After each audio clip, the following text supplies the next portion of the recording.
It's time for the Rick Smith Show. Now, here is the voice of the working class, Rick Smith. And welcome, brothers, sisters, working class heroes. This is the Rick Smith Show. Thanks so much for being here today on the big program. Lots to get to, lots to talk about. Going to start today off with a couple of emails, of which I asked for you to send me angry emails, and you did not disappoint. Ronnie in California sent me this email, said, Rick, you know I love you, you know I support you in the show. You know I'm on team working class and have written numerous times with praise. But how can you now, after the last 3 years, allow people to come on your show calling for our president to step aside? How can you be questioning Biden's ability given what he has accomplished? And look, it's difficult because for the past 3 years, I have been Joe Biden's biggest fan. I have said from the beginning he's moving us away from neoliberalism, looking at reshoring manufacturing. We've got an industrial policy for the first time in my life, talking about, and getting money to reinvest in our country and build our infrastructure and doing a lot of great stuff. His NLRB, his Department of Labor, all of those people, his administration is what I want. It's my fantasy administration. But my problem is, I fear after Thursday's debate performance that you're gonna have a problem getting him elected, and that for me is a problem. And I think back to RBG, Ruth Bader Ginsburg. She knew a couple years before she passed she was not doing well, and she could have stepped aside sooner. Could have ensured that her seat was filled by Obama early enough that McConnell would have had no chance to steal that seat. And what did we end up with? We ended up with her deciding by default, and we ended up with Neil Gorsuch. My thought process is we have to win. We have to ensure that we hold on to the White House, we hold on to power, and do the things that Biden is doing. Keep following that path. Look, I'm not on the campaign. I don't know what state Joe Biden is in, but what I saw is a struggle for me. But here's the thing. I do find it interesting that the debate happened when it did. The earliest in my lifetime a presidential debate. Why did they choose well before the convention? Well before the convention. Could it be they're thinking, don't know if he's going to do well. Give us some time to correct course. Part of me thinks that. Lewis in New York said he was disappointed because what it sounds like is typical panic analysis. And he suggested that, if Biden's cognitive skills are going to be front and center, that we go after Trump's. And look, understand, we've been doing that. The right doesn't care. The red hats don't care. The ink has bled into the brain or whatever's there. They don't care what Trump does. Did you not pay attention to 2015, 2016? They don't care. But what they saw a guy who was message disciplined and, for Trump, extremely restrained. And what they saw Joe Biden who couldn't deliver the punchline. And for me, that's a huge problem. If you can't deliver the punchline of the incredible work that you have done, we have a problem. Lewis also says, the Lincoln Project or some other organizations need to come out with video snippets of Trump. And yeah, they've done that. In fact, the Lincoln Project, their people are saying Joe's going to be a one-term president, either by choice or they don't think he's going to win. And look, we can, as Lewis says, remind people of the 4 years of misery under Trump. People's memories are very short-term. And look, the economy, Joe's one of his strongest things. The right has successfully convinced people is bad. We're not fighting a game or a war or a battle of normal political fights. We are fighting for the heart and soul of this nation. The Heritage Foundation's president, this guy Kevin Roberts, was on a podcast, and he said, we are in the process of the second American Revolution, which will remain bloodless if the left allows it. Think about that. Well, I don't know what the second revolution is. and what they're fighting for. I can guess because they keep telling us the original intent, which means women, you don't get to vote. Never mind abortion. You don't get to vote. You don't get to own anything. You're going back to the kitchen. Minorities, you're 3/5 of a person. You're going back to the fields. The original intent, think about it. They've been telling us this for decades. No government intervention, which means no labor laws, no consumer laws, no laws to protect average everyday people. This is going to be about the wealth class and everybody else. And this is one of those moments where you go, even if right now you're donning the red hat, you have to be thinking in the back of your mind, when will I not be pure enough? What happens if I disagree with something, anything? Maybe we want women to vote. Well, you're not sufficiently loyal. Because if you haven't been paying attention, the Heritage Foundation and their Project 2025, they are literally going to weaponize government in all the ways that they claim Biden is doing, which is kind of cute when they think, look how incompetent Sleepy Joe is, but he's weaponizing government. They're actually in the process of doing that. They're going to make patronage great again. And they're telling us, they're not lying. They're telling us what they're going to do. They're going to fire all the bureaucrats in government and they're going to replace them with great loyalists. But here's the problem. And here's what my red hat friends need to know. Trump has proven to us time and time again that loyalty is a one-way street.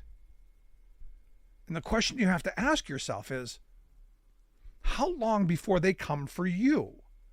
I think about the old Pastor Niemöller poem where he wrote, first they came for the socialists and I said nothing because I wasn't a socialist. Then they came for the trade unionists and I said nothing because I wasn't a trade unionist. And then they came for the Jews and go all down the line. They came for. By the time they came for me, he said, there was no one left to speak up.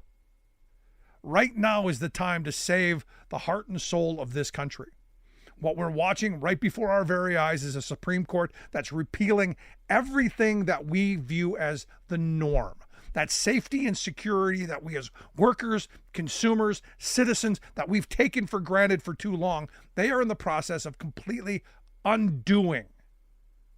There is no such thing anymore as decided law with this Supreme Court. That is the reality. So it doesn't matter if you're donning the red hat today. Eventually, they're going to come for you. So the question becomes, as this second revolution is being fought, which side are you on? And this November, we're going to have an opportunity to decide that, whether it is Joe Biden against Donald Trump or it's someone else that Biden suggests we move towards. That's going to be the reality. Email me, rick@thericksmithshow.com. Right back.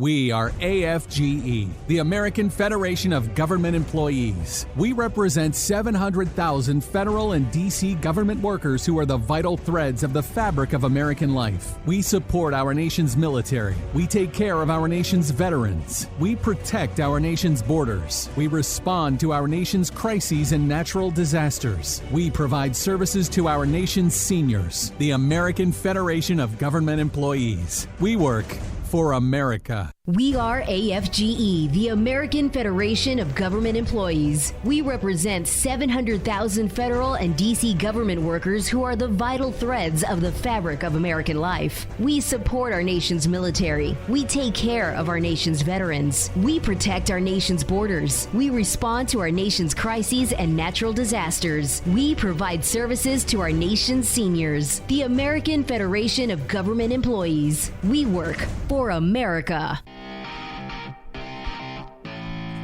Welcome back to the Rick Smith Show. Now, here is Rick Smith. Gotta tell you, I can't get that quote out of my head.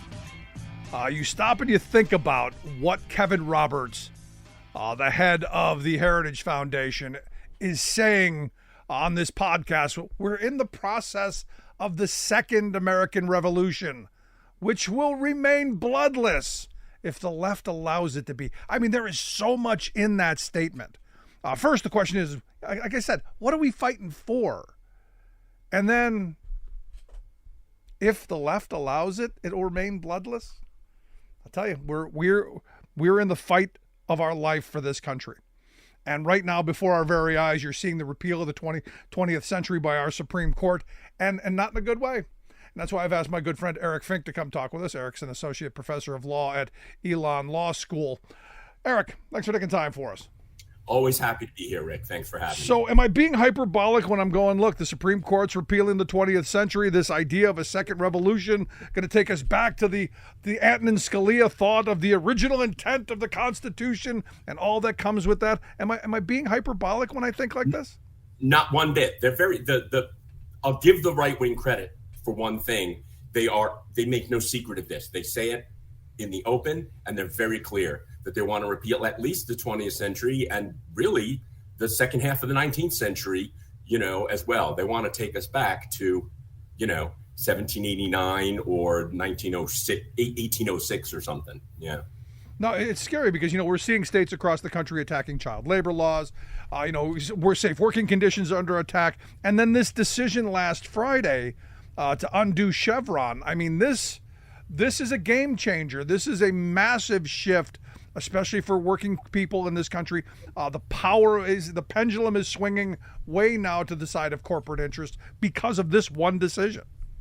And that's an example of what I mean when I say they don't want to stop with the 20th century. They want to repeal the second half of the 19th, because that's when we got administrative law in this country. And we got, with the Interstate Commerce Commission and all the various agencies that came afterwards. And the central idea there is Congress cannot, in a modern economy, sit and legislate precisely all the little details of how economic and social regulation is going to work. It's impossible if you require Congress to do that. So instead, Congress designates an agency, and we hope that it will be staffed with experts, and they'll have the time and expertise to do that. And that's what the right wing hate, because if you can get rid of that, there won't be any effective regulation.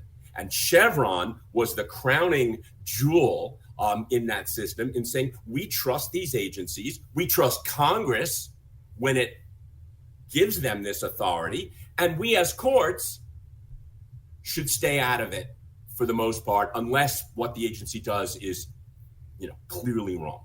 And now that's off the table. And the next step is going to be more. They're not going to be content to get rid of Chevron. They're going to start saying that Congress can't delegate power to these agencies at all. And they're going to start striking down some of these agencies as well. No, what I said is, when that decision came down, is, that whole balance of powers thing, because there's a cute little display at George W. Bush's presidential library. It's a triangle on like a central ball, and your job is to try and figure out how to balance that. We've now just put a giant boulder on the judicial side of that triangle. Absolutely. They have decided that they're the super legislature, and they're going to micromanage every piece of law, every piece of legislation, and every piece of regulation. So now, according to how they see fit. So now, as a law professor, you've got to be looking at this as, I've taught all these lawyers who are now out in the field doing their jobs. I've taught them this way. The game has now changed. I mean, the entire groundwork of the legal theory, I think, and again, you're the professor here, but it's got to be changed. Well, this is a conversation that I've had with my colleagues, and I'm sure law professors around the country. Not like, we're the most oppressed group of people, but we've been talking about this a lot. Like, how do we do our jobs? Is there any point? Like, how do we teach students to be lawyers?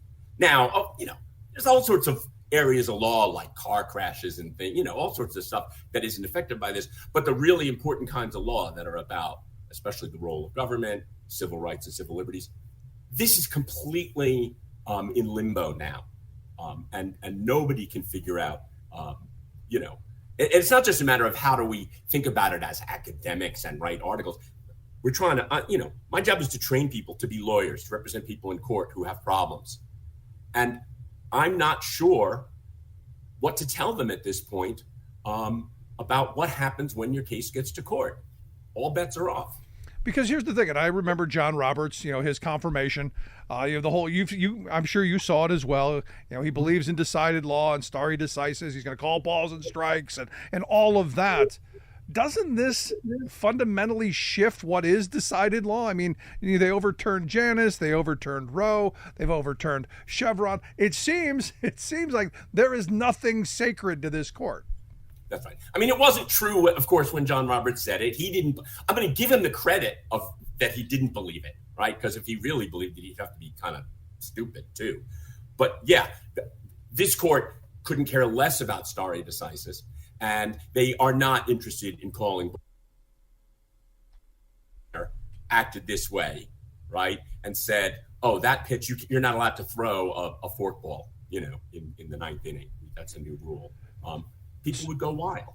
So let me ask you this, as someone who keenly watches this stuff, I mean, like I said, Janus went the way out the door, Roe went, now Chevron has gone. What should we be looking for of ground, those first cases you teach, first-year law students as the bedrock of our legal system? Which of those goes next? I've been saying Lochner's probably going to be gone very soon. What should we be paying attention to? Well, that's one. And I know I've talked about this with you before, and you mentioned it. Lochner was the old rule that basically said that neither the states nor the federal, Congress can pass laws like minimum wage and overtime or other protective legislation. And I think that is high on the agenda. I don't know if it's the next number one, but I suspect it's in the top 5. I think a big one immediately, because we've been seeing it on a different plane, is all sorts of civil rights litigation. Okay, the '60s Civil Rights Act and even older established civil rights law, even the Reconstruction era. And I think that we're going to start to see an upending of that, or at least that's one of the big targets. And right now, that's playing out with the attacks on DEI in universities and other stuff, and people may not be focusing because it means who cares what happens at Yale University? But that's the strategy. They do it in places that people aren't going to get up in arms about, but that's how they're using stare decisis. They're creating new precedent, and we'll get to the next precedent. The other one, all right, having struck down Roe, they're already talking about now going after birth control. Yeah. Okay. And allowing states to outlaw any kind of birth control. Okay. And with that, we'll go further. They're already talking about undoing, marriage equality. They're already talking about undoing recognition for anti-discrimination against LGBT people. So all of those civil rights, civil liberties, very much in the bullseye on their target, and economic legislation. The Labor Board is another one. There are these pending cases with Elon Musk and Starbucks, Amazon, trying to convince the courts that the NLRB is unconstitutional. It's ridiculous. It's something that was decided long time ago under President Roosevelt, but I won't be surprised. Labor law is my primary area. I'm very concerned that this court will find a way to either, at best, defang the NLRB, in their opinion. Even more than it already is. Or toss make it even less powerful than it is, or throw the whole thing out and just declare the act unconstitutional. Which is where I got to tell you, given what their history has been, this short period of history is, I think they just chucked the whole thing. Because why not? They've already done it with Janus and Roe and now with Chevron. Yeah, why not? We're recreating. That's the problem. Who's going to stop them? Right, exactly. And who's going to stop them? Mm-hmm. So now let's move fast forward to Monday then. You go from Friday's horrible decision to Monday's decision. Basically, before I put any words in your mouth, what do you think of Monday's decision in the immunity case? The simplest way I can say it is that it's completely wrong. The dissenter right. It's not coherent. The argument. It's most important. It's incredibly dangerous for democracy. This idea that because someone occupies the presidency, that anything they do in their supposedly that you can say is in their official capacity, that they can't be answerable for that in court is incredibly dangerous. that's what I think that's the most important thing. The second most important thing is the nonsense originalism, supposed so-called originalism that gets them there. Yeah. But isn't the originalism that the president's not a king? Thank you, because this is what I was going to say. Look, why do we have the Constitution, right?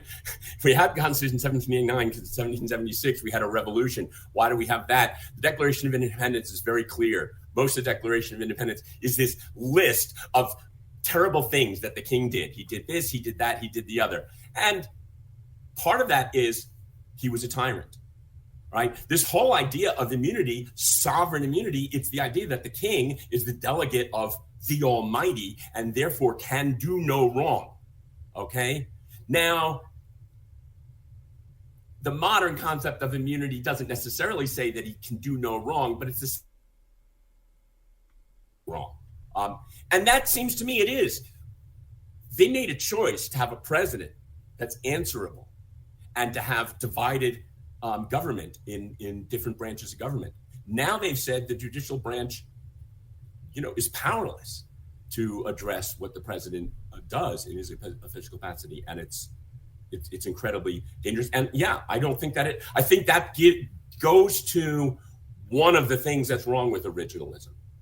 Is that how do you say that this was the original intent of the framers? Yeah, I mean, there's a lot of writing in the Federalist Papers and all of that stuff where you can get some idea, but they had no idea that this country would grow as it has. The idea that we're going to have a document written back in 1776 and that's going to move us into the 21st century seems short-sighted at best, ridiculous. Yeah, there are two issues with originalism, and that's the first one. The first one is, why is that the appropriate way for courts to interpret and apply the Constitution? Our Constitution is now approaching 250 years old. It's the oldest of any, country in the world, I believe, at least written Constitution. This country and the world have fundamentally changed in ways that go directly to the things the Constitution addresses: the structure and workings, powers of government, civil rights, and civil liberties. It's interesting that at least some of the founders, Thomas Jefferson, I don't remember the exact quote, but they were very clear. They were not interested in what they called perpetuities. They strongly opposed the idea that one generation should be able to bind future generations in various ways. And so it's very questionable whether there was a strong consensus that the Constitution should always and forever be interpreted the way they understood it. The alternative view, which I think is more persuasive and more democratic, is we're setting up a general framework. Here's how it's going to work now in our context. And in future generations, they'll interpret it in light of their own context. Yeah, the idea of a Not living... hard to do, but it's makes more sense. Yeah, the idea that I learned about in government class, the Constitution's a living document. The beauty of it is we can change it if things come up. Like for instance, slavery. Considering slaves 3/5 of a person. I don't know that was the right thing to put in there, and we decided it wasn't. And and that's the beauty of it. We can go back and we can fix things. And it's written. I mean, if you really read the Constitution, it's not written in very detail. It's not written like an instruction manual. It's written in very general terms. It uses sort of like due process, okay, and equal protection. These are not self-defining terms. So the second problem with original, even if you believe that paying attention to what the original meaning or intent was, even if you believe that's relevant, the second and bigger problem I think for this court is, how do you figure out what that was? Because they didn't. I mean, we have some things. We have the Federalist Papers, which is what a certain group of the founders thought. We have notes from and diaries and letters from others. One thing is we see they didn't agree, okay? But what this court has been doing recently in this idea where they talk about things being deeply rooted in our nation's history and traditions, they're just using garbage history. They're telling tall tale history that has no real basis in historical evidence. Serious historians don't think this is a valid kind of history. And what it is they're looking for a meaning that lines up with right-wing policy. Yeah. And then they tell a pretty story that shows how right-wing policy is what the founders, by coincidence, had in mind. Well, no, this is understand, and I think you'll agree. This is what 50 years of the Heritage Foundation. This is what 50 years of the wealth class investing in think tank network and radio and television and all of the things that they've done. Law schools and law professors and legal scholarship. Even I can laugh. No, who reads law review articles? Nobody. But who reads them are law students and the elite law students who become clerks for the Supreme Court judges and the appellate judges, and the judges read them. So you get these articles written. I mean, the gun cases are a lot like that, right? You give some guy money to write articles favoring the Heritage Foundations or whatever right-wing groups, preferred interpretation. And then the court says, oh, look, this law professor, Yep, they've created their own incestuous pool of disinformation. And masterfully so. So last line of questioning I've got for you, because, it's easy right now. Before we started, you asked, how am I doing? I said, I'm a little bit in despair because I'm looking at what's happened. I'm anticipating what's coming, and I don't see a way of stopping the Supreme Court from completely undoing the 20th century, and in your words, part of the 19th as well. Is there hope here? I know the country's been in peril before. We've had a civil war. We've had moments of strife. This could be historically just another, when we look back at it in the rearview mirror, but any hope here? I think there has to be, because if I say there isn't, then, how do people go on with their lives, right? So there has to be. But I think it's unrealistic to think that we can turn the ship around, right, and turn it back in a forward direction in one election cycle or two election cycles.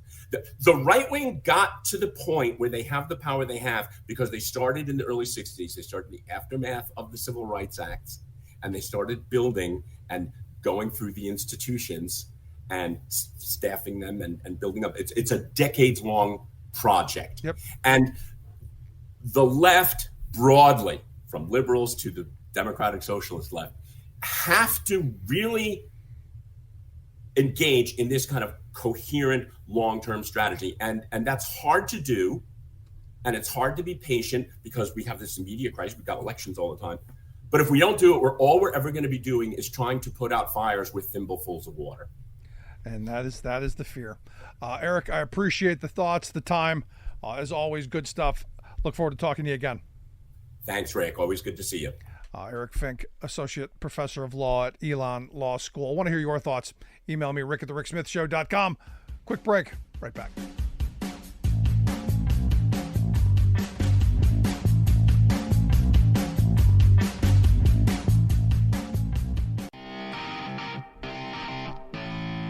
Welcome back to the Rick Smith Show. Now, here is Rick Smith. One of the things I think we need to be talking about going forward as a country is, how do we continue to build the country? How do we invest in the future?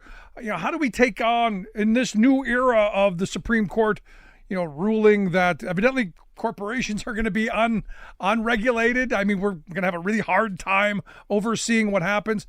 How do we start fighting back against some of this stuff? I've often said we need our own banking system. I would love to see community, state-run banks like they have in North Dakota. But I came across this House bill, or this House resolution, calling for a national infrastructure bank. House Resolution 4052, the National Infrastructure Bank Act of 2023, and thought, hey, maybe this is something we should be talking about. And that's why I've asked Alphecca Muttardy to come talk with us. She's an economist with the National Infrastructure Bank Coalition, their website, nibcoalition.com. Alphecca, thanks for taking time for us.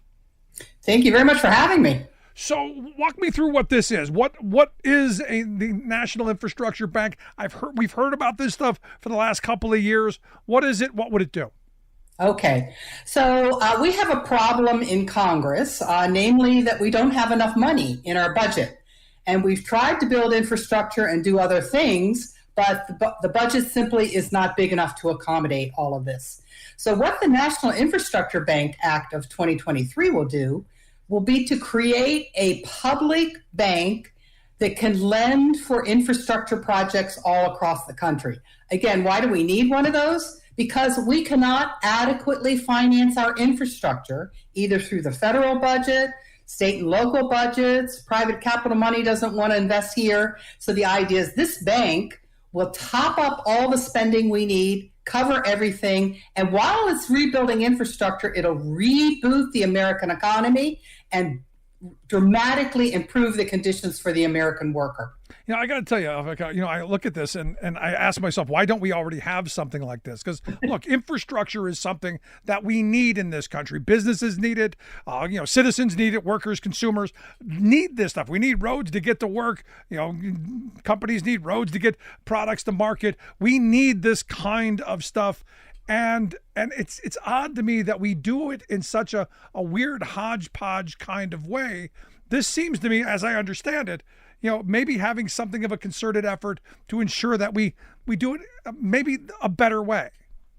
That is why we need an institution, a full-time institution that only does this, that will complement the budget and pick up where the budget leaves off. Let's face it, we haven't invested in our infrastructure since the Eisenhower administration, which built the highway system. We had a little bit of it with the space program, but not too much. Everything's falling apart. Our infrastructure is 100 years old. Our traffic jams are horrendous. We have safety problems with people crossing bridges that really they shouldn't be driving over. We need our infrastructure. We need a dedicated source for investing in our infrastructure. This National Infrastructure Bank is it. We used to do this in our nation's past. We had 4 banks like this in our nation's past that built our country, our infrastructure and our country, starting after the American Revolutionary War. The idea was invented by Alexander Hamilton, our first Treasury Secretary, picked up by George Washington. 6 presidents did banks like this. The last one was under FDR, started by Herbert Hoover, but under FDR. And this is how we get out of recessions, how we build infrastructure, how we hire up workers when we have a recession, and we need a long-term source of financing to do this. Other countries around the world have banks like this. They call it the American system, and they have permanent banks in place to finance their infrastructure. Of course they call it the American system, because of course. But what do you say, Alphecca, to the person who goes, well, you're talking about socialism. This is a government-run bank.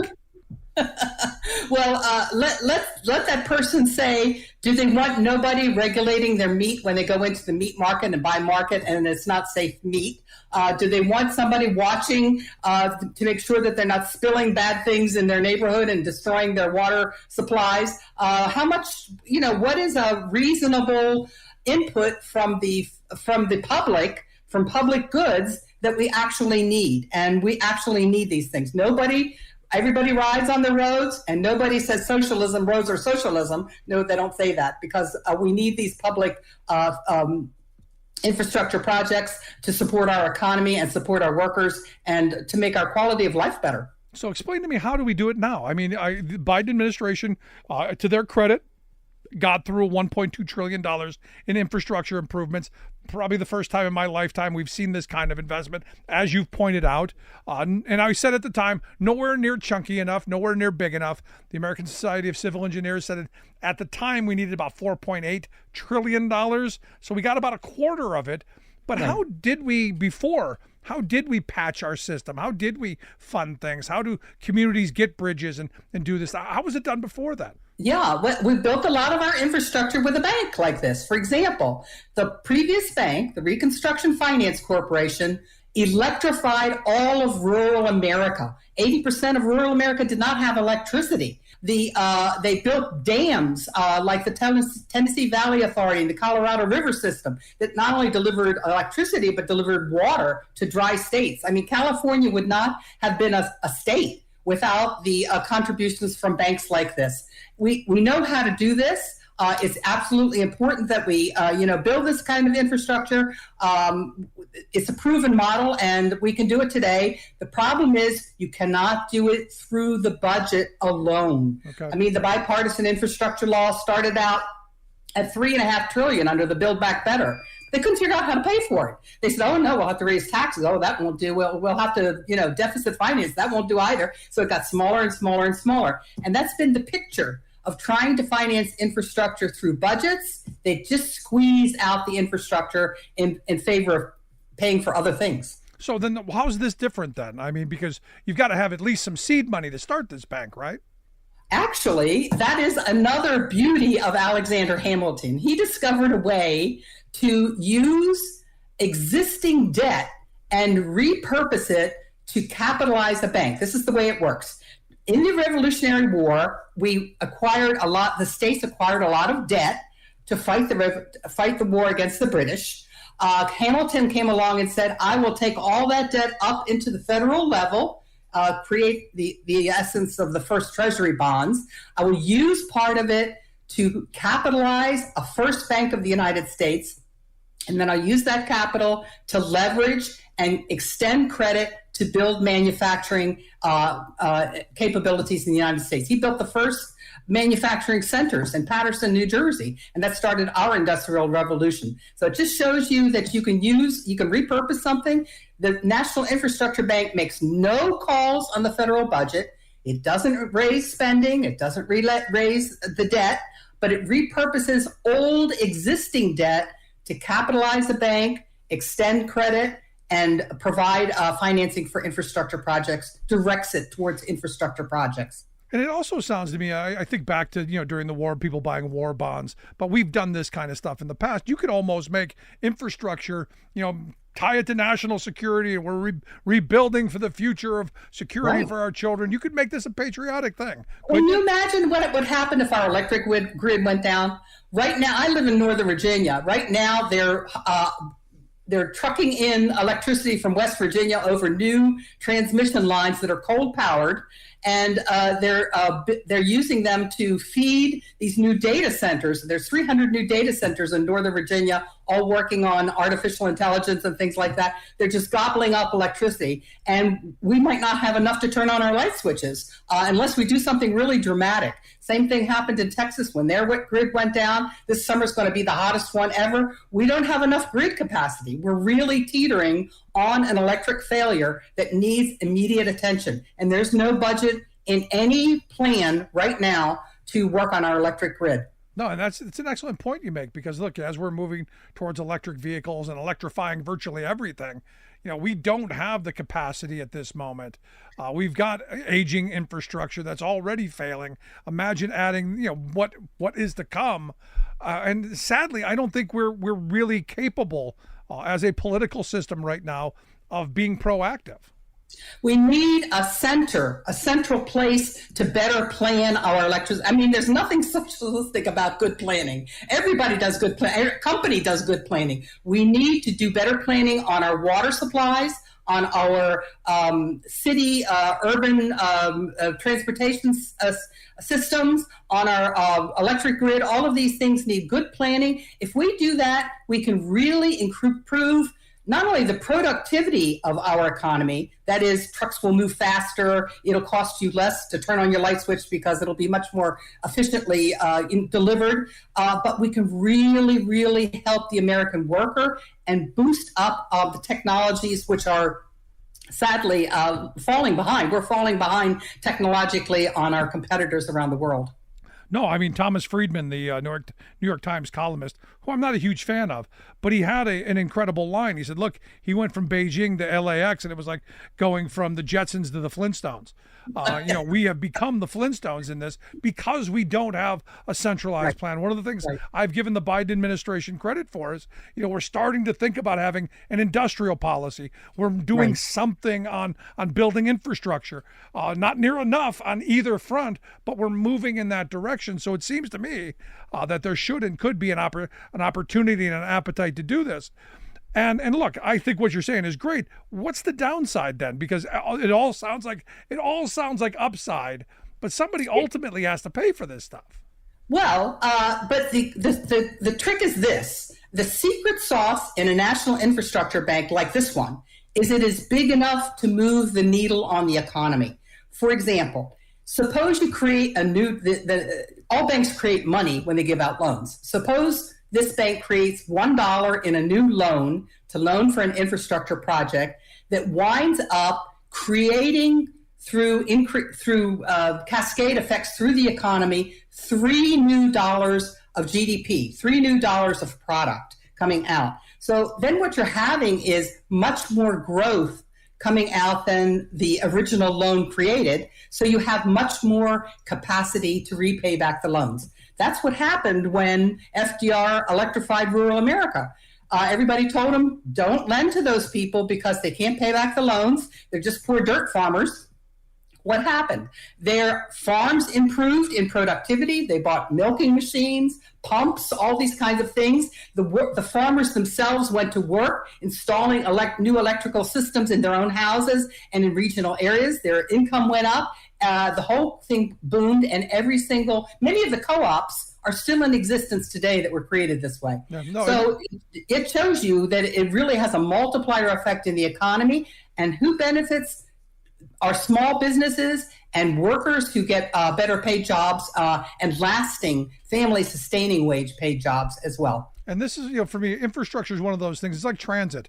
I think transit shouldn't be a for-profit thing. I think we the public needs to do it for the common good. Infrastructure, the same kind of thing, because the private interests aren't going to do it unless they can make money off of it, unless they can put up a cash box and get into your pocket every time you cross the street. Right. I'm in favor. When they were complaining about the bridge to nowhere, I said, I'm in favor of a bridge to nowhere, because what happens when you build that bridge, it goes somewhere.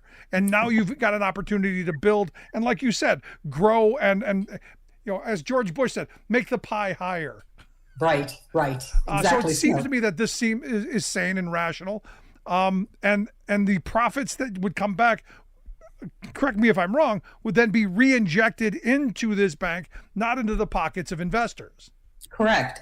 So investors, for their part, will put in their treasuries to capitalize the bank. But then the bank's operations will be self-sustaining. It'll have plenty of money to do all of its operations and lending and pay its workers and so forth.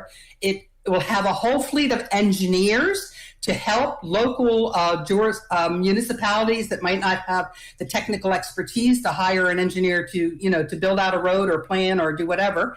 And that'll all bring down costs for these borrowers. The projects will be very self-sustaining, and what we'll be seeing is so much more, growth in small areas. The areas, for example, of the country that are really falling behind and dying are the rural areas. The farmers are moving; they can't make enough on their farms. They're moving to cities to get better paying jobs. We need to learn the lesson of the Chinese that has a large population and kept rural workers in rural areas and then farmed them back and forth to do these construction jobs and improve their pay and build out their areas. But that's one area that is falling behind, and the bank can really help them. Another is, urban planning. We have, transportation systems and housing problems and, aging water pipes, some of them even made out of wood. They're leaking all over the place. We have lead service lines everywhere. We need to have better organized planning for our infrastructure and how we live and improve our quality of living and make things safer for everybody. No, and look, we desperately need to improve our infrastructure. There was the one summer a couple years ago where, in Harrisburg, which is near where I live, it was like the sinkhole capital. It was swallowing up buses and all kinds of stuff because the pipes underneath the ground are 100+ years old and they haven't replaced them. You look at the fact that you've got this aging infrastructure that we just can't seem to get fixed. Sounds like a great idea. So let me ask you a last line of questioning. How come this isn't moving?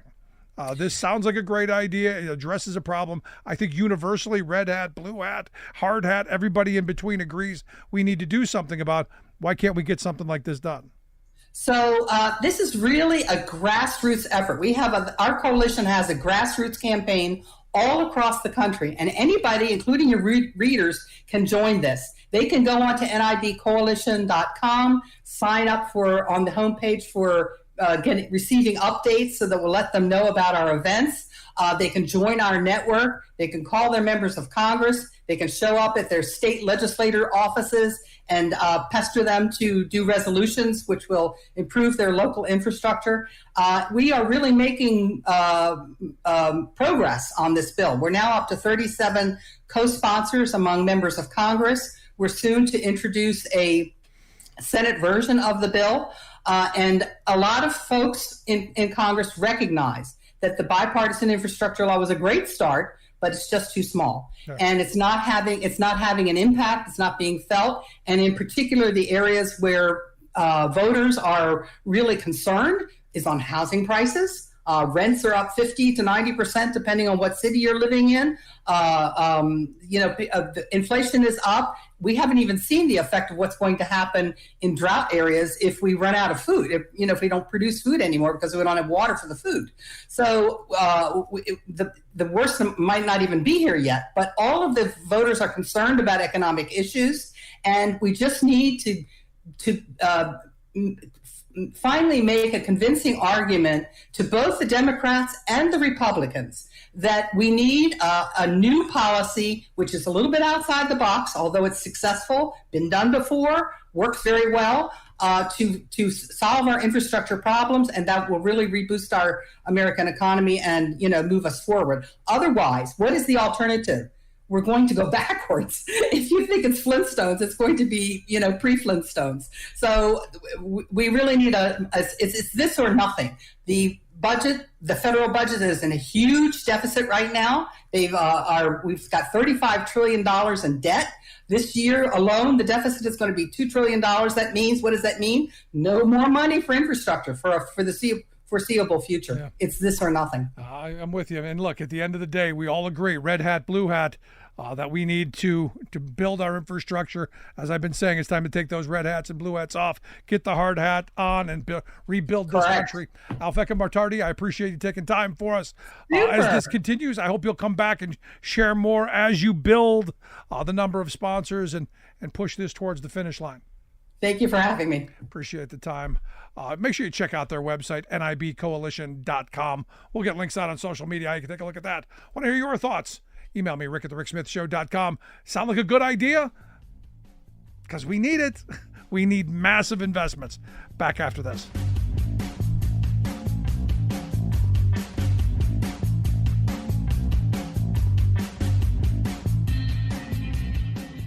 I'm Rick Smith, and this is Labor History in 2.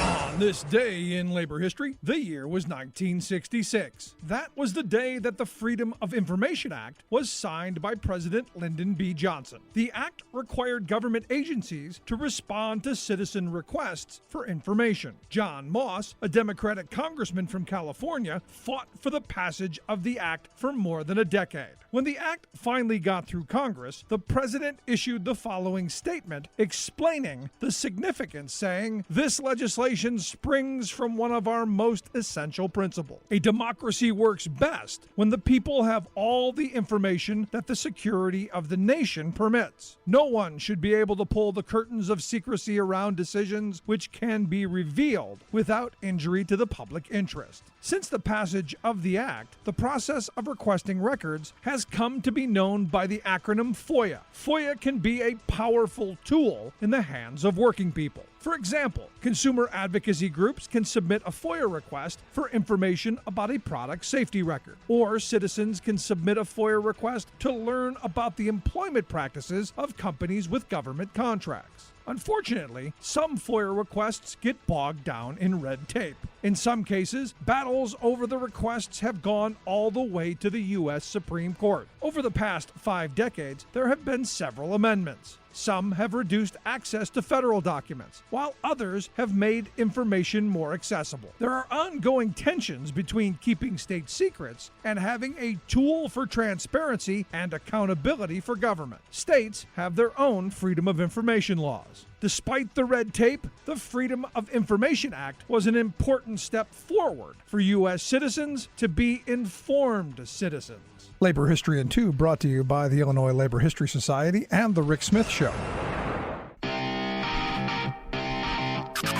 You're listening to The Rick Smith Show, where working people come to talk.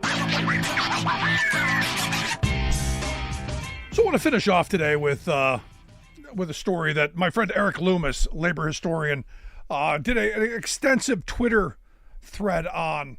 As we're talking about returning to the days of Lochner and government not being able to infringe on liberty of contract, and basically government not being able to have maximum hour laws, minimum wage laws, safe working conditions, workers' comp becomes part of this. And he goes through the story of this guy named Charles Weaver, who lost an eye when a crowbar hit him in the face at work. He was an auto worker, and he basically got screwed over by what was the new workers' compensation system because, well, again, as we allow government to be controlled by the wealthy, by the powerful, by corporate interests, it's always the little guy who gets screwed over. And understand, much like the National Labor Relations Act, the original workers' comp system was a compromise.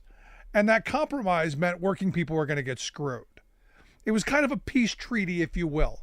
But the original comp system was very much a pro-industry reform, where before this, if you were an injured worker, you had to go to court and you had to sue. Well, what would happen is you would consistently lose in the court because at the time, this idea of free contract, of liberty of contract, favored employers.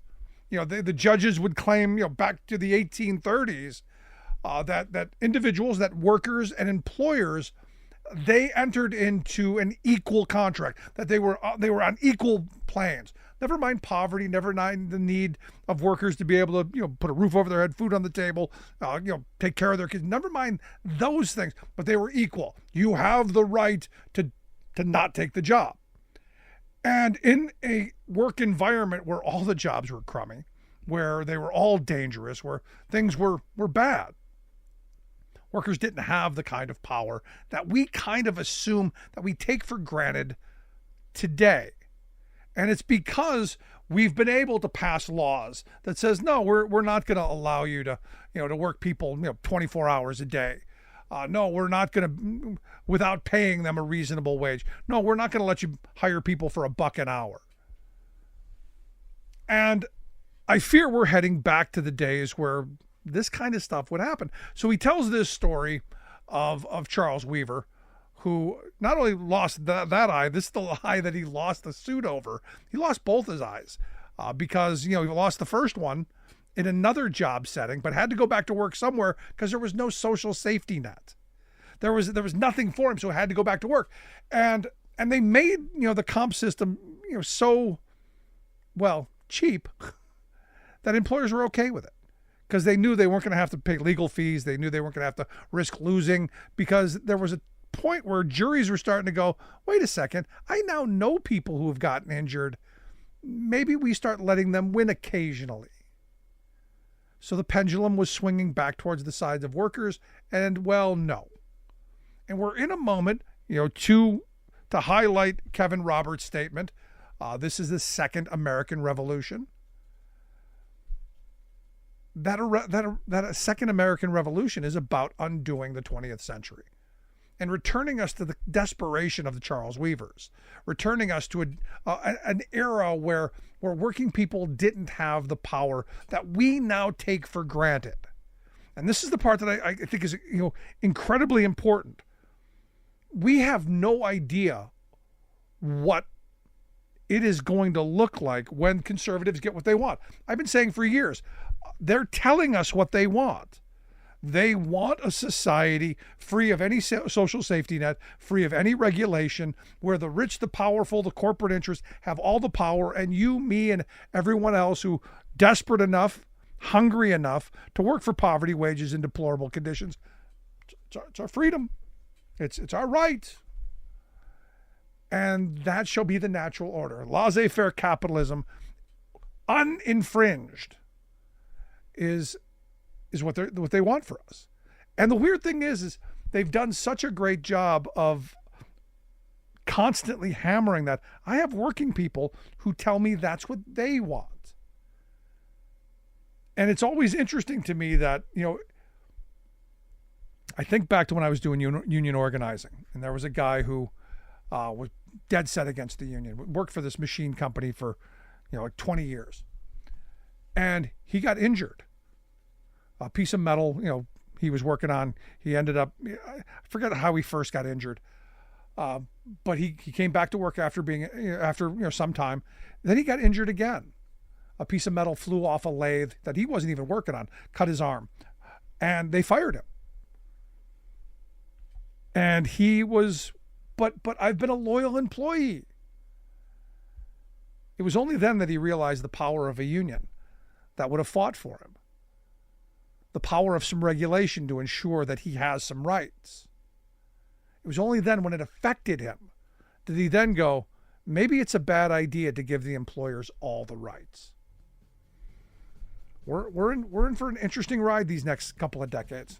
Want to hear your thoughts? Email me, rick@thericksmithshow.com. Miss any portion of the program, grab the podcast. And as always, thanks so much for being here. We'll see you back here next time.